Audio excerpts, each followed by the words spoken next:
მიმართებით ერთ-ერთ ულამაზეს ქალაქში და უმსხვილეს ბიზნეს ქალაქში, რომელიც გახლავთ იუნი, ესე რომ გამოყვებით და გადაცემის მსვლელობისას ნახავთ, თუ როგორ შეიძლება მცირე კაპიტალით დიდი ბიზნესის დაწყება, ესე რომ მეტი мотиваცია გრძელდება.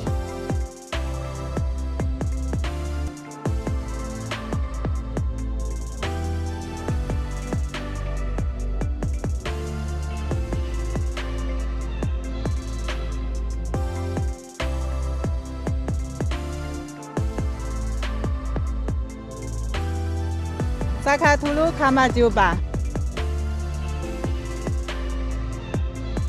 გამოიწერეთ ჩვენი არხი მეტი мотиваცია. 订阅我们的频道更有动力。 რატომ უნდა ვიყიდოთ ეს ავტომობილი? ქართული ჰანგებია. საქართველოს